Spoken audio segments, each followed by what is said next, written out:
natangi komba mutu te pasteur moko te aza na Saint-Esprit awa na kati ya Kinshasa. Mutu azanga na Saint-Esprit si akufa ale moloto. Ba wana nyonso batika lozo yoka bayaka ipana. Baya surtout ebele bayaka na bango ipana biso.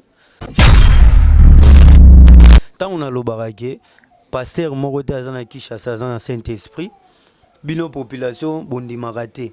Ba pasteur bazokosa bana bato ya basi bazolanda nzela majita musu bakozwa lobiko bango bakomi koteya bango baformater na baeglise. Pasteur moko te aza na Saint-Esprit awa. Tous les pasteurs nga ba pasteur ebele bayaki pananga bapesa nga mbongo ebele na dévoiler bango te mais bango ba dévoilaka ba magicien ya kubwakila bato musu akushana mwasi te me akufa na sida. Na ko comprendre que sida na yo ezali etumbu ya nzambe to eza sida ya kindoki esika ngai na kozwa na profit soki eza sida ya kindoki na kosalisa yo okobika soki eza etumbu ya nzambe wana okotika la bongo. Po nzambe aza na département na ye satan pe aza na département na ye biso nazosala makambo oyo soki babwakelaki yo maladi wana ya kindoki na salisi yo esili mais soki eza etumbu ya nzambe wana otika libongo. Pour yango vraiment population baza vraiment na problème ba mbongo. Moni net oyo ezali porte-monnaie magique. Mboka oyo nyonso yo ozali montagne nyonso yo koluka ngana otindela oka porte-monnaie oyo esika nyonso yo ozali ekobanda kosanzelaka yo mbongo ya montagne nyonso olingi sans condition okoteka mutu te soki eza kaka contrat soki olingi une année olingi 5 ans olingi 10 ans soki ekoki na récupérer eloko na ngai omoni 100 francs yango oyo nazwi na 100 francs na kangi omoni na kangi yango eti yango oyo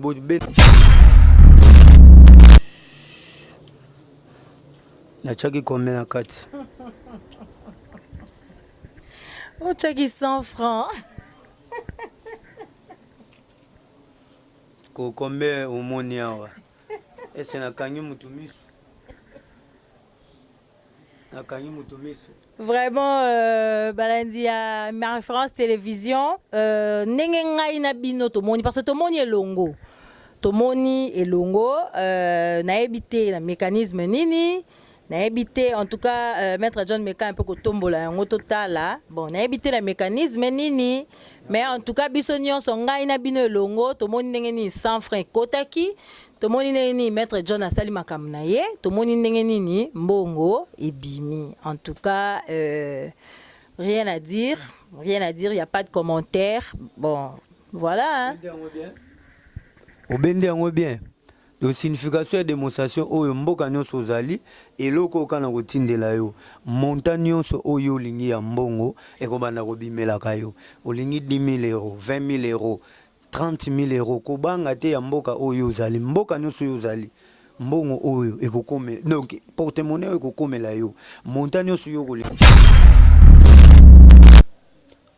ozolanda bapesa nga mbongo ebele mpona bimisa ata kombo te nazalaka na bamaîtrise mpo nazwaka mbongo ebele soki lelo natangi bakombo na bango bakoya lisusu na temple na ngai te.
Fidèles téléspectateurs, bandimi, abonnés à ma référence télévision. Bonjour ou bonsoir, selon l'heure à laquelle vous me recevez, devant vos petits écrans, dans vos salons, dans vos maisons et partout où vous vous trouvez. Fidèles téléspectateurs, en ce jour, Nazo Yambelabino invité moko oyo aza Maître John. Maître John Ami Begara, il passe à Satan. Tosolana est un peu sur l'actualité oyo ils ont régné dans le monde. En tout cas, vraiment pour moi, je reçois pour vous Maître John à qui je dis bonjour Maître. Bonjour grand journaliste. Bonne santé. Santé kitoko. Maître John, yebisa biso nanu. Il passe à Satan. Surnom wana ponani. Il passe à Satan ezali selon nomination o ngai nazwaki na deuxième monde na monde invisible nde banomaki nga na Benin Maître John il passe à Satan. Omoni joueur nyonso oyo ezaneti musique musicien nyonso ayembaka bien azaka pembe na leader. Ngai Satan nde aza leader na nga. Nde nasalaka misala Satan na donc na convaincre ye yango moni bapesa ngai Maître John il passe à Satan. Donc nga azaka pembe na Satan. Merci beaucoup, Maître John. Donc, si je comprends bien, aux maîtres spirituels. Parce que jusque-là, tout ce qui approfondissement, il y a Koye Banana Bisso, Maître John, mais je ne savais pas de quel maître il s'agissait.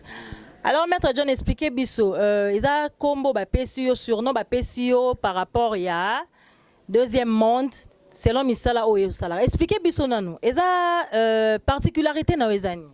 Ngai naza mingi naza magicien et puis naza mingi kopesa batu ba porte-monnaie magique ozana maladie mbasu PC paralysé sida ekindoki nazo salisa bao balukaka mbongo ya montagne solingi nazo pesa mbongo naza premièrement naza chef coutumier, deuxième naza magicien naza mutu ya vaudou, troisième naza na temple du secret naza na science oyo ngani utilisaka. Donc, naza makasi na lemba na relo côté. À vrai dire, na lemba na relo côté. Et loko nyonso oyo dérangeaka mutu. Oyo senga qu'il faut trouver magicien ngai na opese solution. Ok, merci beaucoup Maître John. Oyebisi biso que yo olembaka et lo côté. Sikoyo, d'après yo, ceux qui, par exemple, autant que de sida ya kindoki, diabète, et là on est ce ça là que on détecté que mutu ana zana sida, to azana diabète, to maladie songolo to pakala oyo o traita. Mutu tango azobela ye moko ayebaka ke so ozobela ozana sida, yo moko tango muso kenda hôpital, mais oyebi ke ozana sida. Bato muso batikala na qu'est-ce que c'est azalaka mobulu te. Soit mobali alalaka basi pamba te azaka na mwasi na ye moko mais azana aye ko comprendre que bazuye sida ba sida ekindoki ezali ya kobwakela bato muso akusha na mwasi te mais akufa na sida alors ngai tango yo kobenga ngai na traité yo tango na kozwa na kokocha demande na yo na ko comprendre que sida na yo ezali etumbu ya nzambe to eza sida ya kindoki esika ngai na kozwa na profit soki eza sida ya kindoki na kosalisa yo okobika soki eza etumbu ya nzambe wana okotikala bongo po nzambe aza na département na ye sata mpe aza na département na ye biso nazosala makambo oyo soki babwakelaki yo maladi wana ya kindoki nasalisi yo esili mais soki eza etumbu ya nzambe wana otikali bongo ntango yo kobenga nga demande na yo tant on coach a demande na yo résultat na yo kobima eza net analyse na sali examen na comprendre que sida o eza kindoki to eza ya nzela ya itumbu ya nzambe po ba itumbu ya nzambe pe ezali sida kindoki pe ezali olala mwasi te mais oyi se retrouver ozana sida ya famille pe ezali ya kobwakela ya famille pe ezali ya kobwakela ba famille lingako te ba peso etumbu moko boye soit to edaka famille te ba peso etumbu moko boye alors Maître John azosalisa ba sida nyonso ya kindoki azopesa ba porte-monnaie magique ozana poto ozwaka mukanda te nazopesa mikanda okenda poto mbongo ozwaka osalaka eloko te eza deja ba malédiction okozana mbongo ebele esili kaka boye eza deja bilakeli mabe nazopesa lobiko po ozala kimia. Ok, Bandimi, il y a ma référence télévision, vraiment Bozui en relais, en tout cas, n'a détail nyonso nini oyo Maître John à Salaka. Alors, Maître John, Naïbité, hein? Personnellement, est-ce que au côté démontrer que le mon côté vraiment toyeba vraiment spécialité na yo parce que nous avons une question moko après démonstration na yo. Bon démonstration ezali problème te. Omoni neti oyo spécialité na nga makasi ezali vraiment porte-monnaie magique pour yango vraiment population baza vraiment na problème ba mbongo. Moni neti oyo ezali porte-monnaie magique. Mboka oyo nyonso yo ozali montagne nyonso yo koluka nga na otindela oka porte-monnaie oyo esika nyonso yo ozali ekobanda kosanzelaka yo mbongo ya montagne nyonso olingi sans condition okoteka mutu te soki eza kaka contrat soki olingi une année olingi 5 ans olingi 10 ans soki ekoki na récupérer eloko na ngai omoni neti nakopesa yo exemple moko omoni neti nabimisi 100 francs 100 francs yango oyo nazwi na kukuchi 100 francs na kangi omoni na kangi yango eti yango oyo benda bien caméra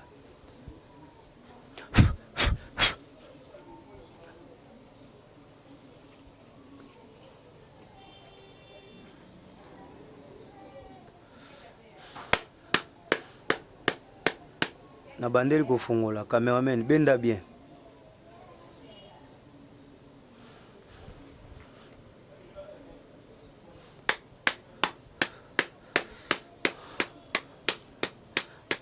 benda yango bien po mokili balingaka bamona na fongoli lisusu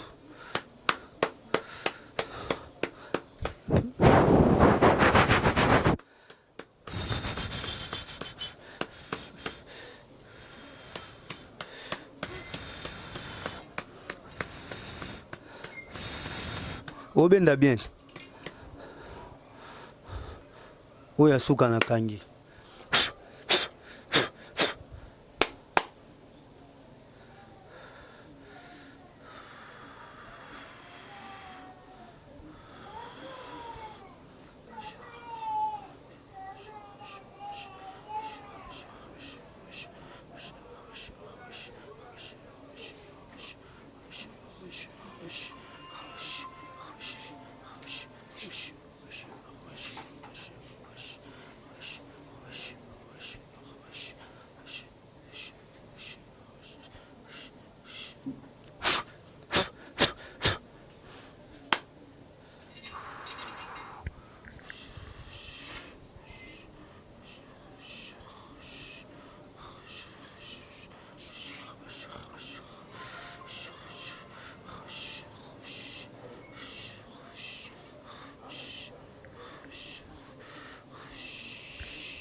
nachaki combien na kati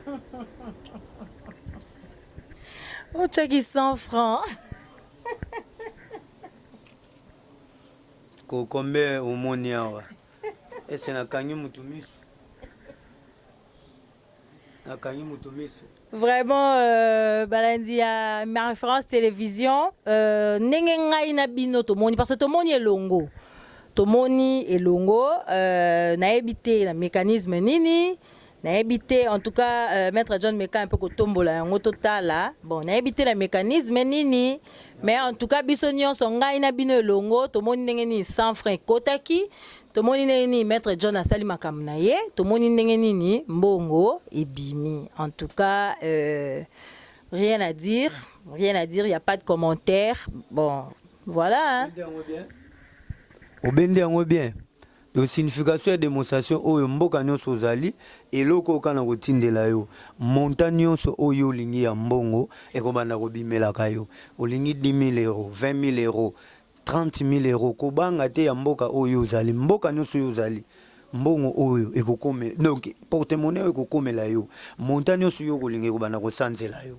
Mais maître John yebisanga nanu yebisanga balandi ya ma référence télévision tomonaki ochaki franc congolais siko yebisa ngai ekomi dollar ndenge bon ba démonstration ya ba franc congolais nalingaka yango te mona yango ya lokuta ntango natiaki 100 francs na invoke eke kobenda dollar mbongo oyo ezalaka nango kaka esika kaka soit na banque centrale na kotinda demo de ange ake azulinga mbongo aye nango so mpe olingi 100 francs ezonga okomona 100 francs ekozonga lisusu ndenge kati oza awa okomona 100 francs ekozonga lisusu ozolanda donc eza kaka bademonstration wana o moto abimisi ba 1000 francs namona yango bademonstration lokuta ozolanda mpo bato baza na poto baliaka franc congolais te fo kobimisela bango euro ou dollar. Merci Maître John. Merci koyo. Assurez biso ke mbongo wana soki bini bo. Est-ce que muto ko salela yango e ko limwa to ndenge nini? Po eze loko ezalaki te. Ne, soki oye ko luka musale pananga. Oza na posa porte-monnaie. Porte-monnaie ona ko tindelo yango. E bana osanjela yo mbongo montagne solingi ko tikala ko limwa te. Soki olingi ya libela e kozala ya libela. Soki olingi contrat, soki contrat ekoki ko zongela ngamoko. Yo mo mona ke loko ngo ibungi. Ezongi pananga moko contrat oto yo kanaki.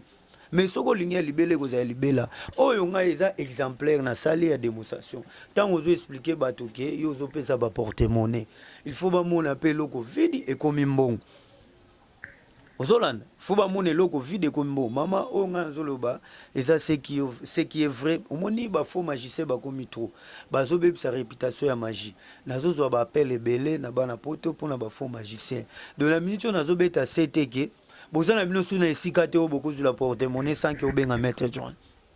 Donc soko bengi Maître John ozu solution. Soko bengi na yo magicien mususu omona na oka complication. Pour Maître John ye ngate nazo loba te pona loba pe nazo tala population nga za nango na poto. Ba utake pa ba Maître mususu mais zo simba te. Nga nazo pesa porte-monnaie magique sans condition. De yanga eza gauche droite te. Voilà, bandimi ma référence télévision, Tolandi Bissonyon so ba propos ya Maître John. Alors Maître John ba propos na yo eko memangai malembe na kundima réflexion, na kundima ba rumeur o eza ko courir par rapport, j'espère que aux ananga na Kinshasa awa, il y a des actualités, il y a des rumeurs qui circulent. Bazolo be basali ya Nzambe belé. Par exemple ba Moïse Mbiye, toyoka lisolo moko ebetama que il paraîtrait que bayaka pa na bino bosaela bango makambu mais sikoyo par rapport à makambu na bino bosaela bango au moins que sikoyo aux d'actualité avec moi aux na kin awa biso sotoza sans ignorer que ba sali ya Nzambe ya lelo ba Moïse tobeti sete ba Moïse Mbiye ba Michel Bakenda ba o toyebi nyonso wana mitakala na bango ekomi public entre temps toyoka déjà que bayaka kozwa ba makambo epa na bino sikoyo makambo yango bosalelaki bango yango na ndenga bien te ou bien ndenge nini po esala que parce que na landa une fois oloba que na 2020 ba o nyonso wana o basala ba magie o bakota ba servera na Nzambe na l'autre côté Nzamba ko dévoiler bango sikoyo tokomi tondima yango ou bien ndenge nini. Oui, dévoilation na bango ekomi komonana pona nini tant on a lobaka pasteur moko te azana Kinshasa azana Saint-Esprit bino population bondimaka te ba pasteur bazokosa bana bato ya basi bazolanda nzela magie tant musu bakozwa lobiko bango bakomi koteya bango bafoma te na l'église pasteur moko te azana Saint-Esprit ya tous les pasteurs nga ba pasteur ebele bayaki pananga bapesa nga mbongo ebele na dévoiler bango te mais bango ba dévoilaka ba magicien ozolanda bapesa nga mbongo ebele pona bimisa ta kombo te nazaka na ba maîtrise pona zwaka mbongo ebele soki lelo natangi bakombo na bango bakoya lisusu na temple na nga te mais natangi kombo mutu te pasteur moko te aza na Saint-Esprit awa na kati ya Kinshasa mutu azanga na Saint-Esprit si akufa ale moloto bawana nyonso batika lozo yoka bayaka epana baya surtout ebele bayaka na bango epana biso pour mon église etonda il faut magie ba église eze belé pour une église na yoka ka izala plein libanda na kati il faut biloko ezala alors population ba comprendre ngo te donc eza wana to sauter ngo ndenge na expliquer bino oyo azana posa ya Maître John li passe à Satan nazopesa porte-monnaie magique oyo bomoni nazosalisa sida kindoki okenda poto ozwaka mokanda te nazopesa mokanda yo oza na poto mwasi baoperaka yo kaka obotaka te nazopesa mabota basalaka baopération banyom batrompe nazosalisa yango numéro na ngai ezali plus 243 85 197 67 69 plus 243 85 197 67 69 plus 243 85 197 67 69 wanza numéro ya Maître John nyonso kobenga nga okozwa nga numéro na nga ya WhatsApp okozala desite nayebi ke bokosami mingi bana poto nayebi ke bokosami mingi bozolela mingi na bafaux magicien mais magicien na bino ye azopesa ba solution Maître John li passe à Satan. Vraiment bandimi ya ma référence télévision tokomi malembe kokoma na suka. Merci beaucoup Maître John pour na kondima invitation na yo. Merci pour na opportunité yo pesi biso ya koyamba yo lisusu lelo. Tokozwa temps na yo vraiment lisusu mingi te. Alors vraiment pour na mukolo ya lelo moi liloba mukie pour na bandimi na biso ba landi na biso ya référence télévision. Bo continuer ka ko s'abonner na chaîne oyo awa nde bokozwa makambo ya bien ya Maître John ya oyo bozoluka na bisi bino vérité boza na magicien te bokobenga oyo bokozwila solution so oza na baproblème nyonso okenda na ba 20 mètres 10 mètres simba te benga Maître John akopesa yo baréalité ya makambo ozoluka. Merci beaucoup. Nous sommes pratiquement à la fin de cette tranche d'interview avec Maître John. Merci pour la fidélité Nabino. Merci pour la confiance. Oyo bozo continuer ko pesa ngai na koyambanga na ba petit salon Nabino, pe liboso ya ba etando Nabino. Merci beaucoup parce que na ebi ete bozo ko s'abonner massivement, bo s'abonner vraiment, bozo ala vraiment scotcher sur notre chaîne. Moi, votre humble servante Karine Kachale, qui est toujours prête là pour nous bêter la binôme solo. En tout cas, je vous dis merci et bye à la prochaine édition.